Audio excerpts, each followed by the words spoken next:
الكريم أما بعد أعوذ بالله من الشيطان الرجيم بسم الله الرحمن الرحيم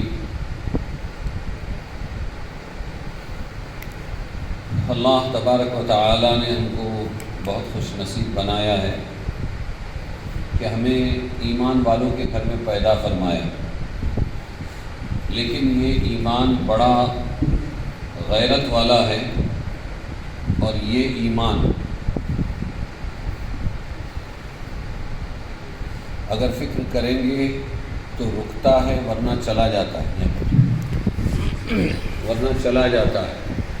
ایک حدیث کبھی سنی ہوگی آپ لوگوں نے،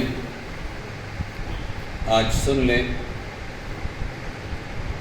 حضور پاک صلی اللہ علیہ وسلم نے فرمایا، دنیا میں انسانوں کی 4 قسمیں ہیں۔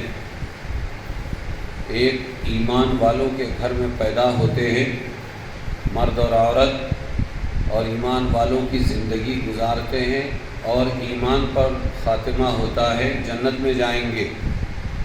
دوسری قسم ہے بے ایمانوں کے گھر پیدا ہوتے ہیں، بے ایمانوں کی زندگی گزارتے ہیں، مرتے کفر شرک پر ہے، جہنم میں جائیں گے۔ تیسری قسم ان لوگوں کی ہے جو بے ایمانوں کے گھر میں پیدا ہوتے ہیں، بے ایمانوں کی زندگی گزارتے ہیں، لیکن موت سے پہلے اللہ ان کو ایمان دے دیتا ہے، لوگوں کو پتہ نہیں چلتا۔ اللہ اور ان کے درمیان کا معاملہ ہے۔ لوگ سمجھتے ہیں کافر مشرک مرا، لیکن وہ ایمان پا کر دنیا سے جاتے ہیں، وہ جنت میں جائیں گے۔ چوتھی قسم بڑی خطرناک ہے۔ کچھ لوگ ایمان والوں کے گھر میں پیدا ہوتے ہیں، ایمان والوں کی زندگی گزارتے ہیں، لوگ سمجھتے ہیں یہ مسلمان مری یا یہ مسلمان مرا، موت سے پہلے اللہ ان کا ایمان چھین لیتا ہے، وہ جہنم میں جائے۔ اس سے بھی زیادہ اللہ کی بے نیازی بتلانے والی ایک حدیث ہے، جس کا مفہوم ہے اللہ تعالیٰ ایک بندے کو اور بندی کو پیدا کرتا ہے، اور وہ کفر اور شرک والے ماحول میں رہتا ہے، اور پھر پوری 60-70 سال کی زندگی گزار دیتا ہے، لیکن جب جہنم ایک ہاتھ باقی رہ جاتی ہے، ابھی جہنم میں جانے ہی والا ہے، زندگی کفر و شرک میں گزری، ابھی جہنم میں یہ عورت جانے ہی والی ہے، صرف ایک ہاتھ کا مطلب 1.5 فٹ جہنم باقی رہ جاتی ہے، اللہ تبارک و تعالی اسے ایمان دے کر جنت میں ڈال دیتا ہے۔ دوسری قسم بڑی خطرناک ہے۔ کچھ لوگوں کو اللہ تعالی ایمان والوں کے گھر میں پیدا کرتا ہے، وہ مسلمان سمجھی جاتی ہے، وہ مسلمان سمجھے جاتے ہیں، اور اعمال بھی جنت والے کرتے ہیں، اعمال بھی جنت والے کرتے ہیں یہ لوگ، اور 60-70 سال کی زندگی گزار دینے کے بعد اب جنت صرف 1.5 فٹ ایک ہاتھ بچ جاتی ہے، اب جنت میں جانا ہی ہے، اللہ تعالی ایمان سلب کر لیتا ہے، جہنم میں ڈال دیتا ہے۔ کتنی سخت وعید ہے اس میں، دیکھیے۔ یہ حدیث کیوں سنائی؟ فکر کے لیے سنائی گئی کہ اللہ تعالیٰ سے مانگتے رہنا ہے، ڈرتے رہنا ہے، اور اللہ کو راضی کرنے کی کوشش کرتے رہنا ہے۔ جو اللہ نے اعمال دیے ہیں ان اعمال کی پابندی کی کوشش کرتے رہنا ہے، اور ان اعمال کی پابندی کرنے کے بعد بھی اللہ سے بھی مانگتے رہنا ہے کہ اللہ اگر تو نے مجھے جہنمی لکھا ہے تو مجھے جنتی بنا دے، اے اللہ اگر تو نے جنتی لکھا ہے تو اس فیصلے کو باقی رکھ۔ تو وہ مسلمان جن کو نہ اپنے ایمان کے بچانے کی فکر ہے، اور جن کو نہ اپنے اعمال کی فکر ہے، نہ روزے کا خیال ہے، نہ نمازوں کا خیال ہے، وہ نام میں خالی مسلمانوں کی لسٹ میں ہے، ان کا نام خالی مسلمان والا نام ہے، تو بتاؤ کہ پھر ان کو کتنا ڈرنا چاہیے، ان کے لیے کتنے اللہ تعالیٰ کتنے ناراض ہوں گے۔ یہی رمضان پاک ہے جس کے بارے میں حضور صلی اللہ علیہ وسلم نے فرمایا آمین آمین آمین۔ تو پوچھا گیا کہ آپ نے آج منبر پہ چڑھتے ہوئے آمین کیوں فرمایا؟ وہ 3 بد دعاؤں میں سے ایک بد دعا ذکر فرمائی کہ جبرائیل آئے تھے، انہوں نے کہا آپ کو آمین بولنا ہے، میں بد دعا دوں گا۔ ایک یہ ہے اس میں کہ رمضان کا مبارک مہینہ جس نے پایا اور اپنی مغفرت نہ کرا لی وہ ہلاک ہو جائے۔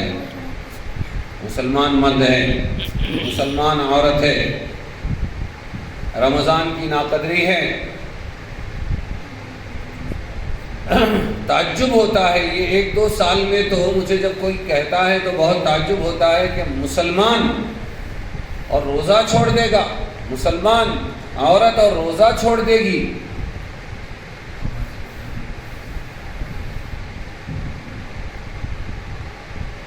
مسلمان مرد ہو کر، مسلمان عورت ہو کر وہ نماز چھوڑ دے، روزہ چھوڑ دے، تو پھر اسلام بچا کہاں؟ تعجب کی بات ہے۔ غیر مسلم روزہ رکھ رہے ہیں، کالج کی لڑکیاں ہیں، اڑوس پڑوس کے ہندو ہیں، کوئی عورت ہے، کوئی مسلمان ہے۔ ایک تو انسپکٹر عورت ہے جو بمبئی میں 2-3 سال پہلے تھی، وہ روزانہ روزہ رکھتی تھی اور پورے اسٹاف کو افطار کراتی تھی اس کے آفس کے اندر۔ غیروں کو اللہ ہدایت دے رہا ہے، وہ رمضان کی قدر کر رہے ہیں اور ہم رمضان کے روزے چھوڑیں، اس سے بڑھ کر اللہ کے غصے کو اور کیا چیز ہوگی جو دعوت دے۔ انہی اعمال کی بنیاد پر اللہ ہدایتوں کے فیصلے کرتا ہے۔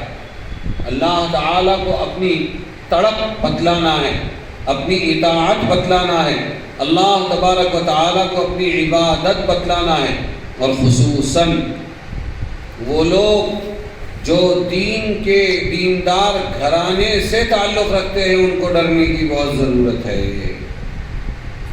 جی، کچھ لوگوں کو ہدایت نہیں ہے، کچھ لوگوں کے گھر والوں کو ہدایت ملی، دین کو زندہ کرنے میں ماں لگی، باپ لگا، خاندان لگا۔ ایسے لوگوں کے گھروں میں آج بہت زیادہ بے دینی آ رہی ہے، دین سے بیزاری آ رہی ہے، اور ایسے گھروں میں بہت سے بچے ایمان چھوڑ کر جا رہے ہیں۔ کیوں؟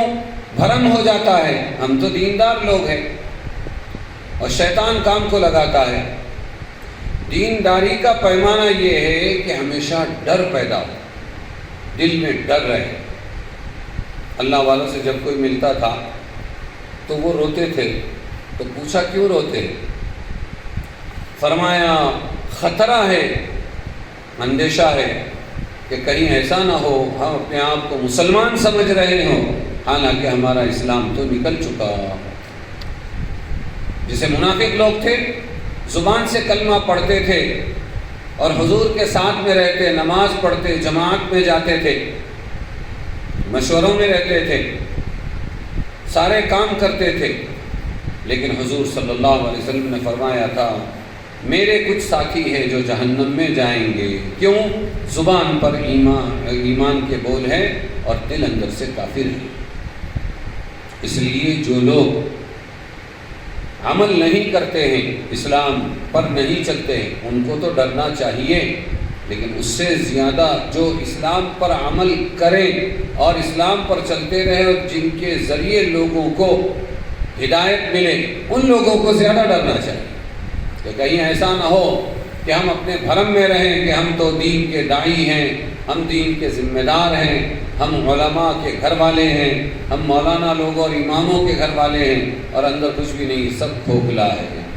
مولانا عمر صاحب پالن پوری رحمۃ اللہ علیہ سے ایک مرتبہ مرکز نظام الدین میں بیان سنا تھا، بلکہ حدیث بھی پڑھی میں نے مشکات میں غالباً۔ کچھ لوگ ہوں گے جو جہنم میں جا رہے ہوں گے، جو جنت میں جا رہے ہوں گے، وہ جاتے جاتے نظر پڑی تو دیکھیں گے کچھ لوگ جہنم میں اٹکے ہوئے ہیں اور سزا پا رہے ہیں، تو وہ تعجب سے دیکھیں گے، کہیں گے ارے تم ہی تو تھے کہ جنہوں نے ہمیں دین کی دعوت دی تھی، اور ہم تمہاری بات سن کر دین کی طرف آئے اور ہم نے اپنی زندگی بدل دی اور آج ہم اسی دین کی وجہ سے جنت میں جا رہے ہیں، تم کیسے اٹک گئے جہنم میں؟ تم کیسے اٹک گئے؟ ہم پار ہو گئے اور تم اٹک گئے، یہ کیسے ہوا؟ اور سزا بھی کیا ہوگی کہ آگ کی قینچیاں ہوں گی اور آگ کی قینچیوں سے ان کے ہونٹ کاٹے جا رہے ہیں، یہ جہنم میں ان کو سزا دی جا رہی ہے۔ بڑا تعجب ہوگا۔ تو جب وہ پوچھیں گے کہ تم کیسے اٹک گئے، تو کہیں گے ہم جو کہتے تھے وہ کرتے نہیں تھے، ہم جو کہتے تھے وہ کرتے نہیں تھے۔ اس لیے ماں اور بہنوں بہت ہی زیادہ ڈرنے کی ضرورت ہے۔ اسلام پر پیدا ہونا کمال ہے، لیکن اسلام بچا کر لے جانا بہت ہی محال ہے۔ حضرت امام احمد بن حنبل رحمۃ اللہ علیہ کا انتقال ہو رہا تھا، بے ہوشی طاری ہوتی تھی، ہوش میں آتے ہی فوراً کہتے تھے ابھی نہیں، ابھی نہیں، ابھی نہیں، ابھی نہیں۔ یہ وہ امام احمد بن حنبل ہے جنہوں نے اسلام کو بچانے کے لیے اتنی سزائیں پائی ہیں کہ لکھا ہے ایک کتاب میں، غالباً ہدایہ کے مقدمے میں لکھا ہے عربی میں، لو ما کان احمد بن حنبل لما بقی الاسلام علی وجہ الارض۔ امام احمد بن حنبل اگر نہ ہوتے، اور ان کے ساتھ 2 علماء کا نام ہے، 3 علماء کا نام ہے، اگر یہ روئے زمین پر نہ ہوتے تو روئے زمین پر اسلام باقی نہیں رہتا۔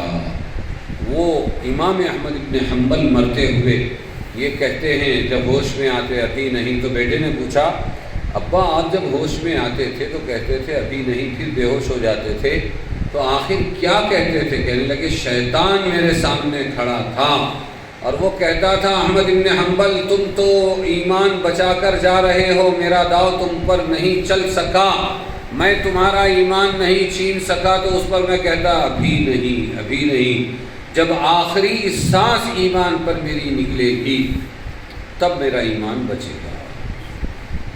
تو ان کا یہ حال ہے تو ہم لوگوں کا کیا حال ہوگا؟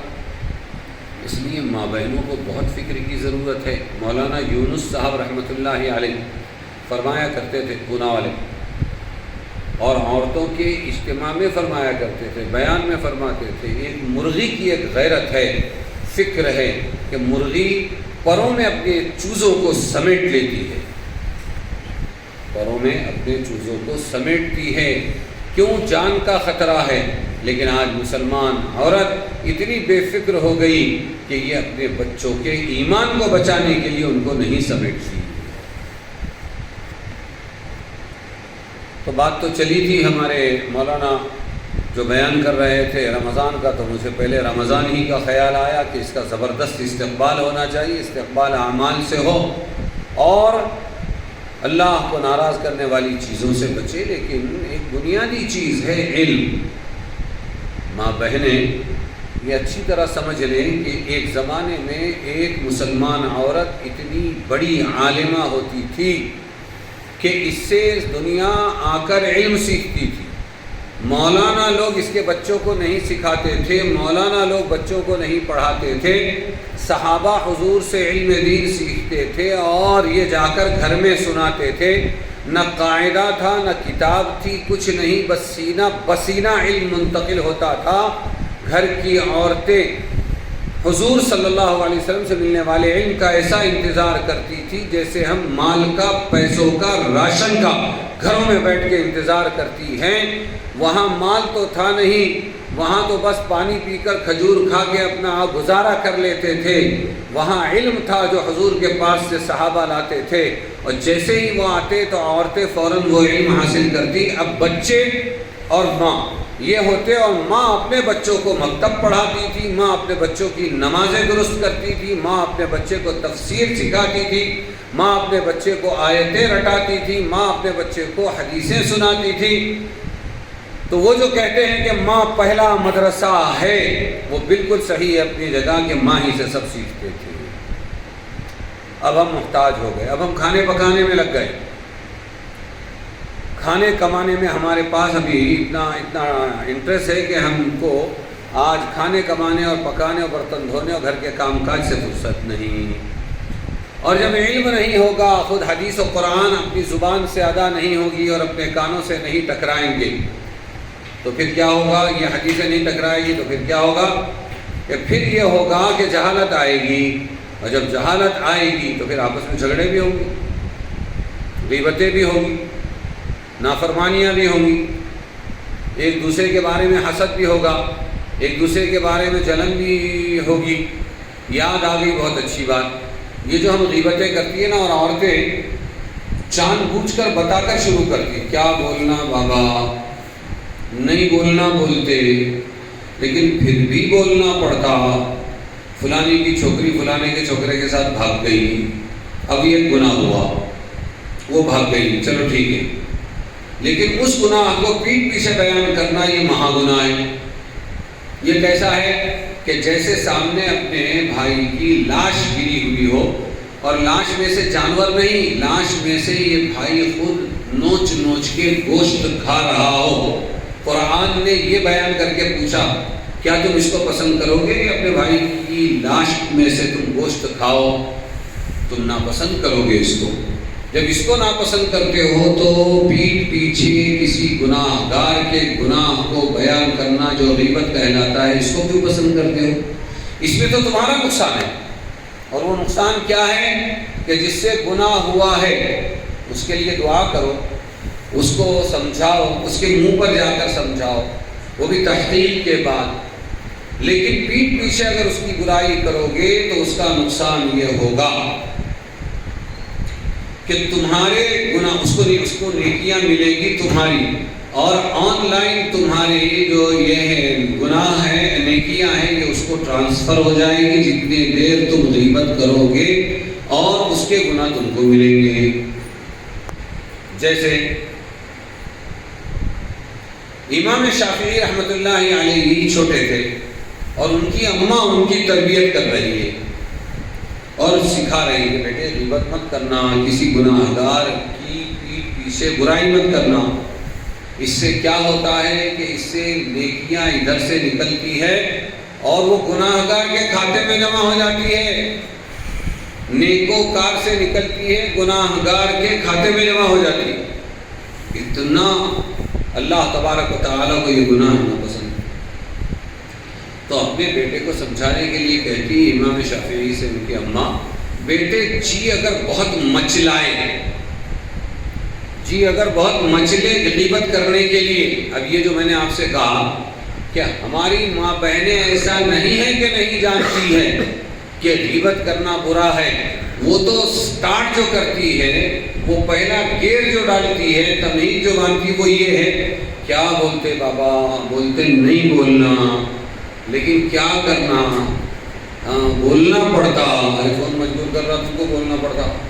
اور پھر اس کے بعد شروع کہ فلانے نے فلانے کے ساتھ منہ کالا کیا، تم کو معلوم کیا، کسی کو بولنا مت۔ یہ عام طور پہ ہماری عورتوں کی عادت ہے، تو جی مچلتا ہے کسی کے عیب بیان کرنے کے لیے، اور جی تڑپتا ہے کہ میرا عیب کہیں کسی کے سامنے نہ آ جائے، میرا گناہ کہیں کسی کے سامنے نہ آ جائے۔ تو دیکھو ایک اماں کا کیا کام تھا، آپ کو بھی وہی کرنا ہے۔ اسی لیے امام شافعی بنا کرتے تھے، زندگی میں کسی کی نصیحت یاد نہیں رہتی، ماں کا ایک جملہ یاد رہتا ہے، میری ماں نے مجھ پہ یہ احسان کیا کہ میری ماں نے مجھے یہ نصیحت کی۔ چنانچہ امام شافعی بچے کو ماں سمجھاتی ہے کہ دیکھ بیٹا، کبھی کسی گناہ گار کی، ہاں، اور نیکوکار کی جس نے گناہ کیا ہی نہیں ہے، خالی ہم نے اس کی برائی کر ڈالی، تو یہ غیبت کا بھی باپ ہے، اس کو بہتان کہتے ہیں، یہ اس سے بڑا گناہ ہے۔ یہ تو میں اس کی بات کر رہا ہوں کہ گناہ گار عورت ہے اور گناہ گار مرد ہے، اور اس کی اسی گناہ کو جو اس نے کیا ہے ہم پیٹھ پیچھے بولتے ہیں، اس کا نام غیبت ہے۔ اس کو اتنا برا کہا کہ گویا تم مردہ بھائی مردہ بہن کی لاش میں سے نوچ نوچ کے گوشت کھا رہے ہو، کبھی مت کرنا ایسا۔ تو ماں اپنے بیٹے سے کہتی، دیکھ شافعی محمد ابن ادریس نام تھا، دیکھ محمد، کبھی کسی کی پیٹھ پیچھے برائی مت کرنا، اور اگر تیرا دل بہت مچلے غیبت کرنے کے لیے تو ایک کام کرنا، اپنی اماں کی برائی شروع کر۔ کیا کہہ رہی؟ میں علم بتا رہا تھا کہ ہماری ماں بہنیں کتنی عالمہ تھیں، کتنی پہنچی ہوئی تھی. تو کہتی ہے کہ بیٹے اگر تیرا جی مچلے کہ میں برائی کروں تو ٹھیک ہے، ایک کام کرنا، اپنی اماں کی برائی کرنا. میری اماں سوتی بہت ہے، میری اماں کھانا برابر نہیں بناتی، میری اماں ایسی ہے، یہ شروع کر دینا بیٹا. کیوں؟ اس لیے تاکہ گھر کا معاملہ گھر ہی میں رہے، تیری نیکیاں لازماً نکلے گی، دوسرے کے کھاتے میں کیوں جائے؟ تیری اماں مستحق ہے، تیری اماں کے کھاتے میں آ جائے. کیا علم ہے، کیا علم ہے، کیا سمجھ ہے، کیا سمجھ بوجھ ہے، کیا تربیت ہے. نکل گئی یہ تربیت، نکل گیا یہ علم، نکل گیا یہ یقین. یہ حدیث پر یقین ہے ان کو. حدیث یہ کہہ رہی ہے کہ نیکی برائی کرنے والے کی نیکیاں نکلیں گی اور آن لائن ٹرانسفر ہو جائے گی. یہاں اس نے منہ کھولا اور ادھر وہ جس کی برائی کر رہا ہے اس کے کھاتے میں نیکیاں شروع ہو گئی ہو جانا. اس پر یقین تھا امام شافعی کی اماں کو. اس یقین کی وجہ سے وہ اپنے بچے کو آگے کی کھائیوں سے اور آگے کی کھڈوں سے بچانا چاہتے ہیں کہ دیکھ بیٹا اگر تجھے برائی کرنا ہو تو اپنی اماں کی برائی کرنا تاکہ تیری نیکیاں نکلے تو وہ دوسروں کے کھاتے میں کی جائے. ارے تیری نیکیوں کی سب سے زیادہ مستحق تیری اماں ہے، میرے کھاتے میں آ جائے. اب کون بچہ ایسا ہے جو اپنی اماں کی برائی کرے؟ یہ علم تھا ہماری ماؤں کا. ہم دنیا میں جتنی ہوشیار وہ دین میں اتنی ہوشیار. ہم دین میں جتنی جو ہے غافل وہ دنیا میں اتنی غافل تھی. حضرت عائشہ رضی اللہ عنہا کے بارے میں جب افواہیں دشمنوں نے چلائی، وہ چلتی رہتی ہمیشہ، تو حضور صلی اللہ علیہ وسلم نے ایک سے پوچھا، عمر سے پوچھا، علی سے پوچھا، دوسروں سے پوچھا اور ان کی سوکنوں سے پوچھا کیا عائشہ کے بارے میں تمہارا کیا خیال؟ سب نے تعریف. ایک کا بیان ہے عائشہ بہت اچھی ہے، بس اتنا ہے آٹا گوندتی ہے تو گوندتے گوندتے سو جاتی ہے، بکری آ کے آٹا کھا لیتی ہے. یہ برائی ہے. تو دنیا میں دین میں ہوشیار، دنیا میں غافل. ہم الٹی ہو گئی، ہم دنیا کے اندر ہوشیار، دین میں غافل. جو قوم عالم تھی اور جس قوم کی بیٹیاں بہنیں عالمہ تھی وہ قوم جاہل ہو گئی، دنیا کی ہوشیار ہو گئی، ایجوکیٹڈ. اب علم کے بارے میں آپ کو بتاتا ہوں کہ حضرت عائشہ 9 سال کی عمر میں حضور کی روایتیں الگ ہیں، میں 9 سال والی روایت دیتا ہوں. 9 سال کی عمر میں آئی حضور صلی اللہ علیہ وسلم کے پاس اور 18 سال کی عمر میں بیوہ ہو گئی.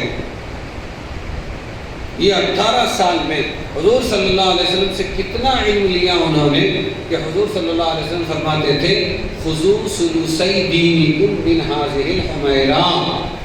دین کا علم اگر 1 روپیہ ہے تو اس میں سے 3 حصے کریں گے 33 پیسہ پوائنٹ، تو 2 حصہ ہو گیا 66 پیسہ.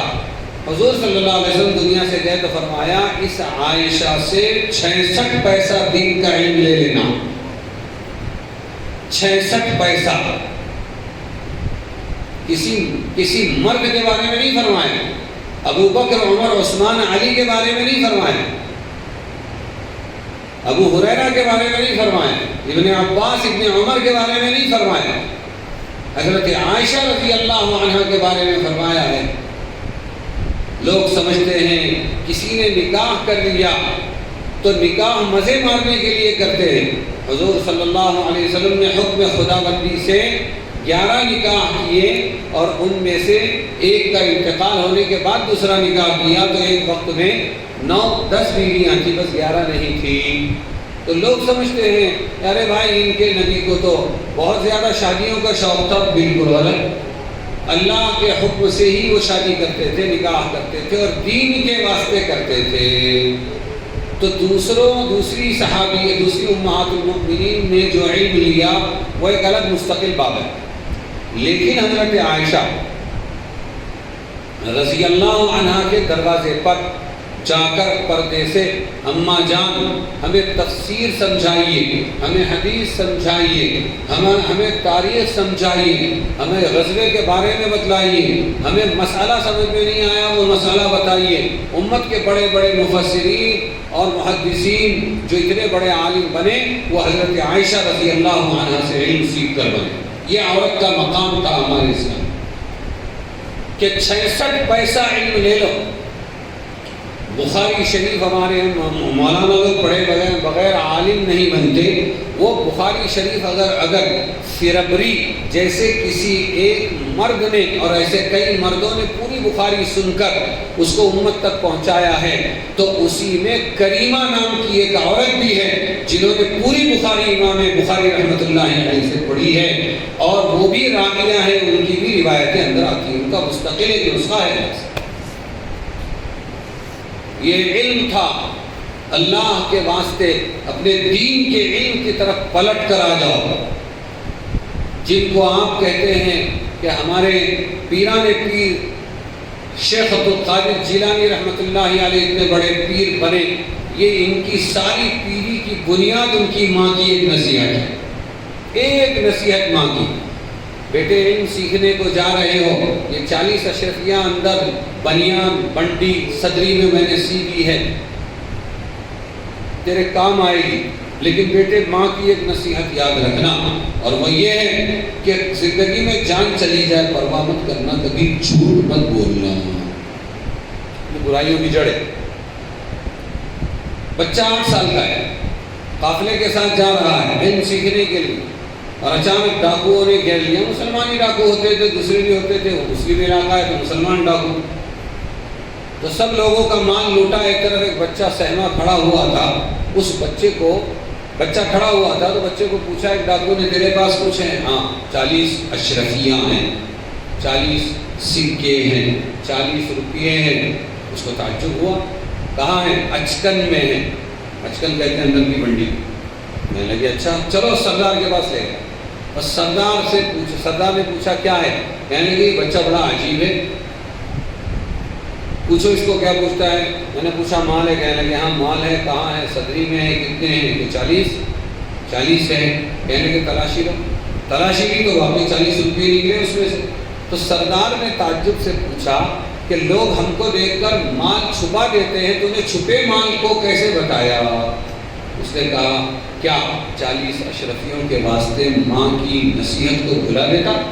ماں نے کہا تھا سچ کہنا، جھوٹ مت بولنا، اس لیے میں نے سچ کہا۔ اسی وقت اللہ نے اس کو ہدایت دی۔ سردار نے آسمان کی طرف دیکھ کر کہا اے اللہ، یہ 8 سال کا بچہ اپنی ماں کے عہد کو نہیں بھلاتا، اور میں پوری زندگی تیری نافرمانی کر کے عہد کو بھلا کے تیرے بندوں کو لوٹتا رہا۔ آج توبہ کرتا ہوں اس بچے کے ہاتھ پر کبھی بھی میں کسی کو نہیں لوٹوں گا، حلال زندگی گزاروں۔ لیا ہوا مال بھی واپس دے دیا۔ یہ بچہ آگے چل کے پیران پیر شیخ عبد القادر جیلانی بنے۔ ماؤں کی نصیحت، ماؤں کا علم، ماؤں کی تعلیم، یہ انسان بناتی ہے۔ مولانا لوگوں کی تعلیم بدرجہ مجبوری کام چلاتی ہے۔ اس لیے ہماری ماں بہنیں ایک چیز طے کریں، ہم کو علم کی طرف پلٹنا ہے، علم سیکھنا ہے، دین کا علم سیکھنا ہے۔ دنیا کی ڈگریاں تو عقائد کو بگاڑ رہی ہیں، اعمال کو بگاڑ رہی ہیں۔ بیٹیاں ماں بن گئی ہیں، ماں باپ پر اپنا حکم چلاتی ہے، پیسہ ہی سب کچھ بن گیا ہے، گھر چھوڑ کر چلی جاتی ہے، راتوں کی نیندیں اڑا دیتی ہے، شوہر کے گھر بھی بہت دیر سے جاتی ہے اور جا کر اس کا جینا بھی حرام کر دیتی ہے، اور پھر طلاق لے کر واپس آ جاتی ہے۔ ایک تو نکاح لیٹ ہو رہے ہیں، دوسرے طلاق جلدی جلدی پڑ رہی ہے۔ ہر ایک ایگو اور انا کے چکر میں اپنی زندگی برباد کر رہا ہے۔ یہ دنیا کی تعلیم کی نحوستیں ہیں۔ یہی اگر دین کی تعلیم ہو اس کے ساتھ میں اور تربیت ہو ماؤں کی، تو اللہ تبارک و تعالیٰ ان کی زندگیاں بنائیں گے۔ اور یہ ماں باپ کی بھی فرما بردار ہوگی، اور پھر اس کے ساتھ میں یہ نکاح بھی جلدی کرے گی، جا کر اپنے شوہر کا بھی حق ادا کرے گی اور شوہر کا دل جیتنے کی کوشش کرے گی، اور اسی طریقے پر وہیں پر مرے گی مٹے گی، لیکن وہ کبھی طلاق لے کر نہیں آئے گی۔ یہ علم دین کی برکت۔ ایک سورت ہے سورہ نساء، چوتھے پارے سے شروع ہوتی ہے۔ سورہ نساء کا مطلب ہے عورتوں کی سورت۔ اسلام نے کتنا بڑا احسان کیا کہ قرآن پاک میں ایک سورت مستقل سورہ نساء عورتوں کے نام کی سورت نازل کی۔ گویا اللہ تبارک و تعالی نے یہ ایک سلیبس دیا، یہ ایک نصاب دیا ہے عورتوں کو کہ عورتیں اگر عورتوں کی صورت بھی نہیں پڑھے گی تو پھر کیا پڑھے گی۔ اس لیے سورہ نساء ہر عورت نے، ہر جوان لڑکی نے، ہر ایک بچی نے پڑھنا چاہیے، اور گھر کی عورتوں نے اس کو پڑھانے کا بندوبست کرنا چاہیے۔ یہ سورت جب پڑھے گی تو اللہ تبارک و تعالی ملے گا، اللہ کا تعلق ملے گا، اللہ کی طرف سے چین ملے گا، سکون ملے گا، زندگی گزارنے کا طریقہ ملے گا، طلاق کی نحوستوں سے اللہ تبارک و تعالی حفاظت فرمائیں گے، اور بچے جو بے سہارا ہو جاتے ہیں ان کے سر کی چھت باقی رہے گی، اور اللہ تبارک و تعالی دنیا آخرت میں کامیاب فرمائیں گے۔ ساری دنیا کا علم سیکھنے والی، ڈاکٹری اور انجینئرنگ سیکھنے سکھانے والی کو آج تک یہ پتہ نہیں ہے کہ بھائی میرے واسطے میرے پیدا کرنے والے نے ایک سورت نازل کی ہے جسے سورہ نساء کہتے ہیں۔ آؤ سب سے پہلے اس سورت کو سنیں، پڑھیں اور سیکھنے کی کوشش کریں۔ تو اس امت کی سب سے بڑی پریشانی اپنے قرآن کو نہ سمجھنا اور اپنی حدیث کو نہ پڑھنا ہے۔ ساری بیماریوں، سارے فتنوں کی جڑ یہ ہے۔ اس لیے ایک ارادہ کریں کہ ہم انشاءاللہ اپنے قرآن میں سے دوسری صورتیں بھی سیکھیں گے، پورا قرآن بھی سیکھیں گے، لیکن خاص طور سے ہم کیا کریں گے کہ ہم لوگ اپنا قرآن سیکھیں، اس میں سورہ نساء سب سے پہلے سیکھنے کی کوشش کریں۔ جب ہم سورہ نساء سیکھیں گے تو انشاءاللہ اس سے خیر آئے گی، پھر اس کے بعد اللہ راستہ کھولے گا۔ کرنے کے کام بہت ہیں، ہمارے یہاں بولتے ٹائم پاس نہیں ہو رہا۔ ارے مسلمان عورت اور ٹائم پاس نہیں ہو رہا، یہ تو دین کی دعوت کے لیے دنیا میں آئی تھی،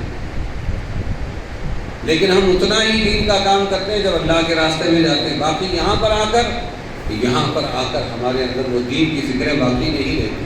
نتیجہ یہ ہوتا ہے دعوت چھوٹ جاتی ہے تو عمل بھی چھوٹ جاتا ہے۔ یہ جتنے مرد اور جتنی عورتیں ہیں یہ سب کی ذمہ داری اللہ تعالیٰ نے جیسے مرد پر رکھی ہے، ان کو دین پر چلانے، دین پر لانے کی ذمہ داری ایک عورت کی بھی ہے۔ اگر عورتیں یہ دین کا کام نہ کرتی تو آج دنیا کے اندر یہ اسلام نہ بچتا۔ ہر جگہ مرد کے ساتھ عورتوں نے دین کا کام کیا ہے، اور دین کے کام کے لیے قربانیاں۔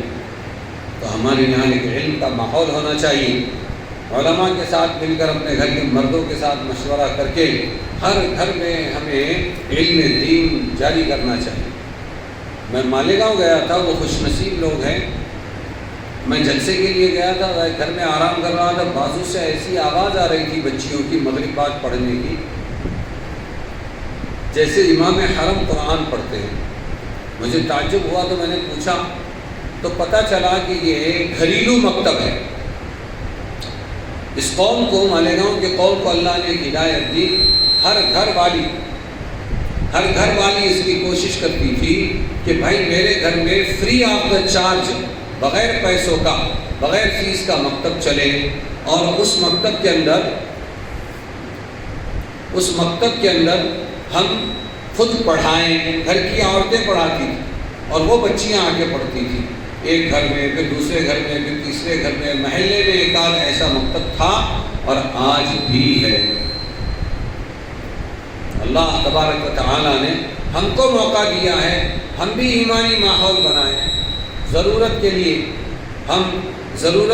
ہم جو ہے یہ دنیا کی تعلیم دلا رہی ہیں، ہنر دلا رہی ہیں، کمپیوٹر سکھا رہی ہیں، مختلف کورسز کرا رہی ہے، یہ ایک ہنر ہے، لیکن اصل جو انسان کو انسان بناتا ہے وہ قرآن کا علم ہے۔ یہ قرآن کا علم ہم اپنے گھروں میں زندہ کریں، ہم خود اس میں لگیں، ہم خود یہ صورتیں پڑھنے والی اور اس کو سمجھنے والی، سمجھانے والی بنیں، تو اللہ تبارک و تعالی جہالت دور کریں گے۔ جب جہالت دور ہوگی انشاءاللہ تو اللہ تبارک و تعالی پھر علم کی روشنی لائے گا اور علم گمراہی سے بچائے گا، ورنہ تو دین کے نام پر بہت سارا کام ہوگا لیکن دین ہی نہیں ہوگا۔ یہ جو ہمارے یہاں خرابیاں آتی ہیں، وہ خرابیاں آنے کی وجہ ہی یہی ہے کہ ہمارے یہاں جو علم کا ماحول ہونا چاہیے وہ علم کا ماحول نہیں۔ تو سب سے پہلے ہم شروع کریں سورہ نساء، چھوٹی چھوٹی صورتیں، پھر سورہ نساء کو پڑھنا کہ یہ تو میری صورت ہے، اس میں اللہ نے میرے احکام بیان کیے ہیں، یہ احکام میں خود بھی سیکھوں گی اور یہ اپنی بچیوں کو بھی سکھاؤں۔ پھر اس کے بعد اور ذمہ داریاں ہیں ماں بہنوں، اور وہ ذمہ داریوں میں ایک ذمہ داری یہ ہے کہ ہم اپنے بچوں کی تربیت کریں۔ جیسے ایک ڈھنڈورا پیٹا جاتا ہے کہ آج عورت بہت مظلوم ہے، تو آپ کو کہہ دوں میں کہ عورت اگر مظلوم ہے تو ظالم بھی عورت ہی ہے۔ جب یہ ننن بنتی ہے تو ظلم شروع کرتی ہے، جب یہ بھابھی بنتی ہے تو ظلم شروع کرتی ہے، جب یہ ساس بنتی ہے تو ظلم شروع کرتی ہے، تکلیفیں دیتی ہے۔ کسی کا بیٹا ایک عورت ہی کا بیٹا ہوتا ہے، کسی عورت کا بھائی ہوتا ہے جو کسی بھی دوسری کی بیٹی کو طلاق طلاق طلاق بولتا ہے۔ کیا یہ عورت اس کو طلاق دینے سے نہیں روک سکتی؟ ماں اپنے بیٹے کو طلاق دینے سے نہیں روک سکتی، بہن اپنے بھائی کو طلاق دینے سے نہیں روک سکتی؟ روک سکتی ہے، لیکن یہ اس نے پڑھا ہی نہیں ہے کہ میری کیا ذمہ داری ہے، لہذا اس کی تربیت نہیں کی۔ جب اس کی تربیت نہیں ہوئی تو وہ طلاق دیتا ہے اور یہ تماشا دیکھتی ہے۔ یہی سکھلایا ہے ہمارے دین نے کہ دیکھو مائیں تربیت کریں اور اپنے بیٹوں کو سمجھائیں، بیٹا سب کچھ کرنا لیکن طلاق مت دینا۔ ایک عورت میں اور مرد میں فرق یہی ہے، عورتوں کو طلاق دینے کا اختیار دینے کے بجائے وہ جذباتی ہے، دن میں 10 مرتبہ اپنے پہ طلاق ڈال کے لے لے گی، اس لیے سمجھدار سمجھ کے، برداشت والا سمجھ کے مرد کو طلاق کا اختیار دیا۔ لیکن ہائے افسوس، تعلیم نہ ہونے کی وجہ سے آج کا مرد عورت سے زیادہ کچھ کا ہو گیا، عورت سے زیادہ کمزور ہو گیا، اس کو برداشت ہی نہیں ہے، بات بات پہ طلاق۔ میرے پاس شروع زمانے میں آج سے 30 سال پہلے ایک صاحب آئے اور آ کر کہنے لگے ہائے افسوس میں نے یہ کیا کیا۔ اب میں پوچھ رہا ہوں کیا کیا، تو اب شرم آ رہی ہے اس کو، اب ڈر رہا ہے، وہ لفظ بھی نہیں بولتا کہ مجھے نہیں معلوم تھا اتنا گندا لفظ ہے اور اتنا برا لفظ ہے اور اس سے اتنا جو ہے زندگی برباد ہو جائے گی، آج میں گھر میں رہ نہیں سکتا، میرے بچوں سے مل نہیں سکتا۔ ارے ہوا کیا، بولنا سیدھا۔ تو اب جب بولنا تھا، جب رکنا تھا تب تو بولا، اور اب بولنے سے شرما رہا ہے، ڈر رہا ہے، نہیں وہ گندا لفظ ہے میں منہ پہ لا نہیں سکتا۔ میں نے کہا تو نے طلاق دیا؟ ہاں میں نے بیوی کو یہی بولا، طلاق دیا۔ اچھا، میں نے بولا تیرے کو نہیں معلوم تھا اس کا کیا سائیڈ ایفیکٹ ہے؟ بولے نہیں معلوم تھا میرے کو۔ میں نے کہا اچھا اماں سے کبھی لڑا کہ نہیں زندگی میں؟ بولے لا۔ اماں کو طلاق بولا تھا کیا؟ بہن سے کبھی لڑا کہ نہیں زندگی میں؟ لڑا۔ بہن کو کبھی طلاق بولا تھا؟ کسی مرد سے جب تو لڑا تو اس کو طلاق بولا۔ بیوی کی لڑائی ہی میں تو نے طلاق کا لفظ کیوں واپرا؟ پھر تو کیسے بولتا ہے کہ مجھے نہیں معلوم؟ میں بولا پھر معلوم نہیں تو نے بیوی کی لڑائی میں یہ طلاق کیوں بولا؟ بولے میں نے فلم دیکھا تھا، وہ نکاح فلم میں ڈائلاگ ہے، اس کے اندر طلاق طلاق طلاق بولتا ہے۔ سمجھ میں آئے؟ میں نے کہا جس قوم کے استاذ فلم بن جاوے تو ان کا تو ستیاناش ہو کر رہے گا نا۔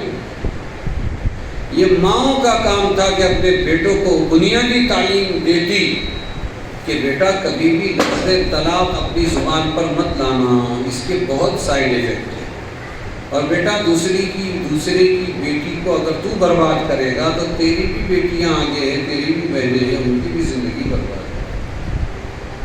یہ میں نے ایک مثال دی آپ کو کہ کرنے والے کام کیا ہیں. ماں بہنوں کو کتنی ذمہ داری کے ساتھ اپنے بچوں کی ذہن سازی کرنا ہے. اور بیٹیاں ہیں تو بیٹیوں کی بھی تعلیم مائیں کریں، ان کو صبر سکھائیں. ہم دوسروں کو ترغیب دیتے ہیں کہ بھائی تم اپنے بالغات کی تعلیم شروع کرو، بڑی عورتوں کی تعلیم، لیکن الحمدللہ یہاں تو پہلے سے موجود ہے. آپ کے اسی مسجد میں اقامتی مدرسہ ہے، بازو میں خواتین کی تعلیم بھی ہوتی ہے، بڑی عمر کی مستورات کا مکتب بھی ہے، لیکن سیکھنے کے لیے لوگ کم آتے ہیں. آپ ارادہ کریں کہ اس مکتب میں آئے گی اور آ کر اپنی ضرورت کا علم سیکھے گی، علماء سے مشورہ کرو، ان کی مجلس سے سورہ نساء شروع کرو. میں نے وہاں بھی بولا علماء کو کہ آپ ان کو جیسے ابھی ہم مائک پر پردے کی آڑ سے بیان کر رہے ہیں، آپ یہ سورہ نساء اور دین کی ضروری چیزیں ان کو سکھلاؤ. میں آپ کو جہالت کا ایک واقعہ بتاتا ہوں. جب میں نیا فارغ ہو کے پونا میں مفتی بنا، اعتکاف میں بیٹھا تھا رمضان میں، ایک نوجوان لڑکا میرے پاس چٹھی لایا. وہ چٹھی اس کی بیوی نے دی تھی.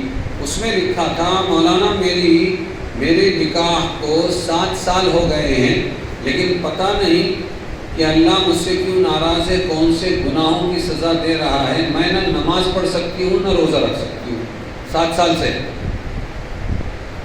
میں نے اس کو جواب لکھ کر دیا، اللہ ظالم نہیں ہے، اللہ کو بندوں بندیوں سے محبت ہے، اللہ کسی گناہ کی سزا نہیں دے رہا ہے، آپ اپنی جہالت کی سزا بھگت رہی ہیں. اللہ کے نبی کو بھیجا اللہ نے بتانے کے لیے. عورتوں نے جا کے اللہ کے نبی سے اپنے مسائل پوچھے. ہم کو بیماری ہوتی ہے مہینے کے اندر، کبھی تو وہ تھوڑے دن ہوتا ہے، کبھی زیادہ دن ہوتی ہے وہ بیماری، اور کبھی ایسا ہوتا ہے رکنے کا نام نہیں، بیماری چلتی ہی رہتی ہے.